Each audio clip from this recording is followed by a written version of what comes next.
Hi there, I'm Jamie Insole. I'm assistant here at Charlie Hills along with Nicola here. Our day-to-day role here is making sure the yards run. That's from the exercise of the horses, making sure the staff are in on time and getting the work done. My previous experience, I was a conditional jockey for Alan King for a number of years, and then I was pupil assistant to him, and then I moved over to Charlie's 5 years ago to get some more experience on the flat side of racing. And I thoroughly enjoyed it, and go racing plenty, entertain the owners, and basically just keep the ship steering here at home as well. Hi, I'm Nicola. I also assistant trainer at Charlie Hills. Previous experience was I was head lad before, moved up, worked for Barrier Hills. I've also started at Coolmore, worked all around the country, in Ireland, worked in England a long time, and Dubai as well. So I've worked everywhere really. Helped Jamie do the jobs around the yard to organise everything. Go racing the odd time, mainly abroad, and just running the yard really. Right, we're in the racing tack room here, and as you can see, these are all the racing bridles that all the horses will wear. So they range in different sizes, and these are the snaffle bits. These are the most common bits that all the horses will wear racing. We've got rubber bits, which are a bit more kinder on the horse's mouth, and a more common bit we use as well is a ring bit. That just gives a little bit more steering and a bit more control. But yeah, we have a number of different bits we can wear. If you come over here, this chamois is what goes on the horse first at the races. So we normally put a chamois on, and then they'll have a non-slip pad, and then you'll get the jockey's weight cloth, and then normally the number cloth, and then their saddle will go on. We use all our own girths, so we've got all different sized girths. All the girths are non-slip, so they'll get a girth on first, and then a surcingle which goes over the top. It's just like a second girth, just in case one breaks. It just gives that extra bit of security. So we've got all our own girths, so we'll bring them all to the races, different sizes for different horses, small, medium, large. We can cater for them all. And can I ask you, Jamie, who's responsible for packing up when each horse goes and getting their kit bag ready? So a lot, in the yard there's me and Nicola's assistants, and then below us we've got some travelling head lads. So they're basically in charge of travelling horses from the races. So from the moment they leave here, so they get to the races and they get back, they're in the capable hands of the travelling head lads. So they'll get the kit packed up normally the night before. That will be bridles, girths, any extra equipment they need, colours, basically everything they'll need for the race day, even like medical supplies in case horses get injuries. Sometimes they can get nicks, overreaches, stuff like that. So just basic medical supplies that horses might need treatment on the day of the race. So yeah, the travelling head lads are in charge of all of that. They'll get all the equipment ready, and once they step on the box, it's their responsibility until they get to the races until they return. This is where we keep all the silks, all the colours. So the travelling head lads will get the entries and the declarations of what horses will run and what owners, and then they will come into this cupboard and select what silks they need for the day. So it's all different colours in there. You've got the Shadwell, you've got Fritchie Hay, everything in there that we used recently. And then they will get put into one of these little satchels, which obviously has Charlie's name on, so they know. And they will have one of the slip pads will go attached to the back, and then they will just place that into the jockey's room, and that will get given to the jockeys and with all their gear and stuff. So, and then that gets, obviously when they finish with the silks, gets put back in there, and so it gets returned. Everything gets returned. We're in one of 3 American barns we've got here at Charlie Hills. Massive barns, all of them, they're roughly about the same size. Barn 1, this is barn 1, we've got barn 2, and then barn 3. Barn 2 is a little bit smaller. There's roughly about 40 odd horses in this barn. This is actually all the 2-year-olds are in this barn. So left hand side down this row is all the colts, and on the opposite side is all the fillies. So we just like to keep them separated. And at the moment Mark's just feeding. This is their lunchtime feed. So they get 3 feeds a day.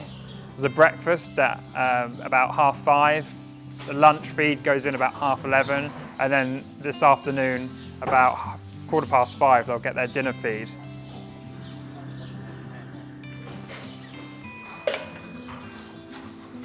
So he's being fed Red Mill's 14% mix, which is an oat-based mix, and it just gets fed with a bit of alfalfa chaff.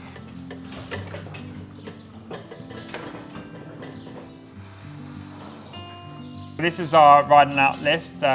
We've got 2 whiteboards in the office. One's the everyday list, and then the second is a workboard, which gets done for Wednesdays and Saturdays, which is the work morning. And what we do is, me or Nicola will organise which riders are in each day, and then sort out which horses they're going to ride the following day, depending on what exercise they're doing and where they are in their training career at this point in time. So we had, a few horses out at 6 o'clock in the morning, and then these horses are out then for the rest of the morning. You've got some horses that are just trotting at the moment, and then these horses are walking. They've either just ran or they're coming back from, some injuries or niggles.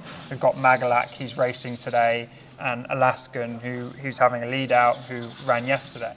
And then on a Tuesday and a Friday, Charlie will do the workboard, and that will be the route. That will be all the horses that he wants to gallop. So it will be horses coming up to upcoming engagements. Normally he starts working them, sort of 4 weeks out from a race. Once we're in the season and the horses are fit, they don't need as much work as what we would do at the start of the year. So it's very much just maintaining fitness. So what I find really amazing is how this hasn't changed over all the years of horse racing. It's still the magnetic sheets. Yeah. And you guys are photocopying. And interestingly, one of our old gold racing trainers, Paul Nichols, he has this, but they now use WhatsApp to tell their staff. So they WhatsApp the list of the staff, which I'm noticing you still do the printing out, everyone read it. So what we do is we print out a list for each barn, and Charlie gets a list and Barry gets a list. We also do have a WhatsApp group as well. So today some changes happen, and when changes happen, we'll WhatsApp the whole yard and let them know what the changes are, because obviously it's hard to change what's on the list, so everyone knows that there's changes have happened. So you just said Barry got a list. Yeah, is that Barry Hill Senior? Yeah, so Barry Hills, he gets a list every morning. Does he? Yeah, so he's very involved. Where does he live? So Barry lives next to the office. Okay. So yeah, he's on the yard every day. He normally comes out sort of second lot, and he'll watch 3 or 4 lots. I love it. So he's still involved from afar. Yeah, no, he's very involved, and he's got a few horses of his own. So he loves to see what they're doing, and I don't think he could go without being involved. So we've got 2 weighing scales in the yard, one in this barn and one in barn 3. We weigh horses every 2 weeks, and also we weigh them before they go racing and when they come back. So we've got Magalak, who's running today. He weighed 480 before he left for racing, and then when he returns this evening, we'll re-weigh him tomorrow, and then we'll compare the weights of how much he's lost, and then we'll keep that for future reference, which is quite a good indication of their fitness. Yeah.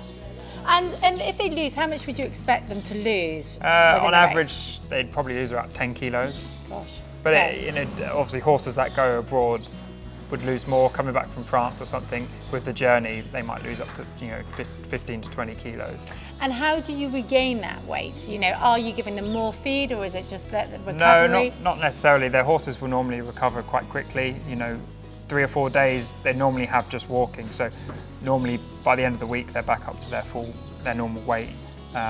If they didn't, then then you could start asking questions of something might be amiss. But normally they recover quite quickly.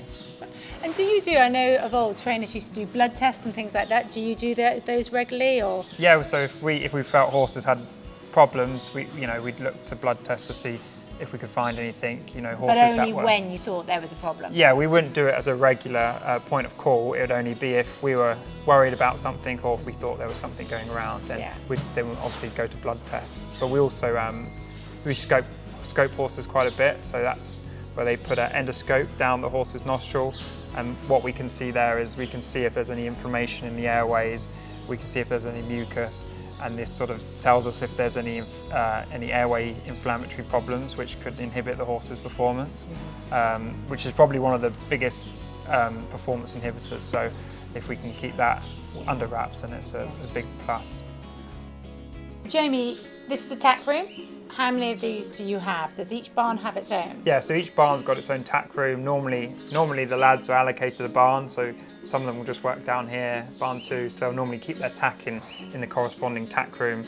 They've got all their saddles, pads, bridles, girths, everything's in here, ready for the morning exercise. And then we keep it locked up in here at night time. And is the kit the stable lads' own saddles and things like that? Is it their own? No, so we provide most of them with their own kit, so it's all the bridles, all the saddles, all the pads is all bought by us and supply them. Some people have their own saddles, but yeah, mostly all the gear is all supplied by us. Hygiene's a big thing in the yard, so here we wash all the rugs, rubbers and sleeves. They all get disinfected. These are all the rugs that they'll come out for winter time. We've got rubbers, these all go underneath the saddle. These are just to collect all the sweat and stop the cross-contamination with the saddle pads. Sleeves, these go on the girths. They just give a bit of protection again to stop cross-contamination. We've got fluffy sleeves. If a horse gets a sore girth, they can wear these. And we've got all our saddle pads, washing machine, dryer, and yeah, everything gets washed and dried and disinfected every day.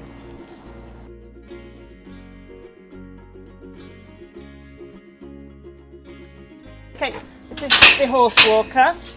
You can fit 6 horses on in between the sections. We've got rubber flooring, obviously for safety. We have obviously on the dial different speeds, so they can do a faster walk or a slow walk. These are really handy to have because in case you can't get them out onto the canter or a slight injury, they can come on here for an hour. It's a good walk.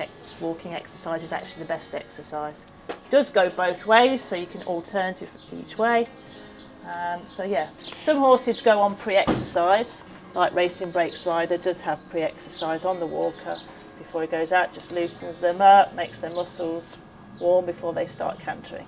And do they ever go on the walker after exercising? Not really, but we have had the odd one if they're quite sweaty after exercise. We'll wash them off, say in the cooler climate, so they don't get a chill in their stable. They'll get a good wash off and then come onto the walker and just have a walk exercise till they dry. It just keeps them warm so they don't get a chill stood in their stable. And so in the afternoon, I'm always really fascinated how the flat and the jump racing are slightly different. Yeah. So again, quite a lot of the jumpers, they put them on after exercise and they put them on in the afternoon. Yeah. Obviously these horses are younger. Does that happen at all? We do put the odd one or two on the walker in the afternoons, but mainly ones that are not doing the cantering exercise or they're just coming back from injury and need, say, 30 minutes of exercise in the morning, and they'll get 30 minutes in the evening just to build up their exercise before they start going out cantering. So we don't do a lot of it, but the odd one or two will go on.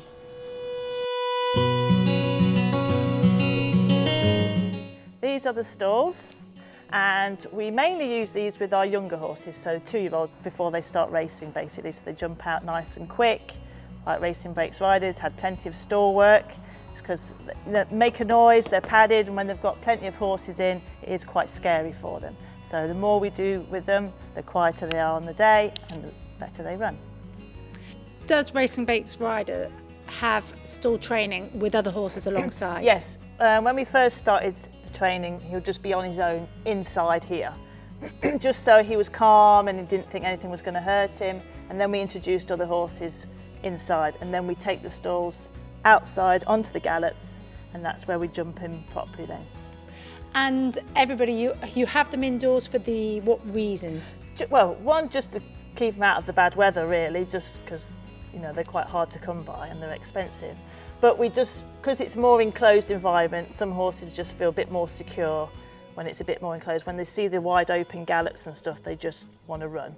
And we don't want to teach them to just run, we want to teach them to keep a straight line and just concentrate on what they're doing. So it's good to start them inside, and then that's when we move them to the outside. I wonder if many of our owners are aware about the sort of horses which fail the stalls. Yeah. Could you explain a bit about that? Because they're quite narrow, I think a lot of horses get a little bit claustrophobic.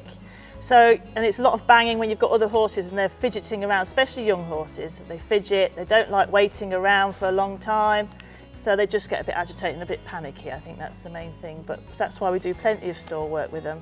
So hopefully on the day they'll be. And the BH themselves. give you how many sort of strikes where you have I to? think it's two strikes. We do actually, we've had a couple. Batash was quite bad for the stalls, and Kadem, who's running in the Nunthorpe on Friday, he's also known to be bad in the stalls. But we do spend a lot of time doing him, and we get Craig Witherford in to put him in, and hopefully hope for the best really. They are difficult, and a lot of horses do get upset in them, but our job is to put them in every couple of weeks to get them used to it. So Nicola, you do plenty of stall training with the young horses. Yep. The older 4-year-olds or 3-4-year-olds, do you keep them maintaining the stall training for them? It just depends on how much they're running in the season. If they're constantly running and running 10 times in a season, then we feel that we don't need to. Maybe if they have a break over the winter and they're coming back for a big race or something, we might just pop them in, but usually we don't, because they're happy and we don't seem to find any reason to put them in.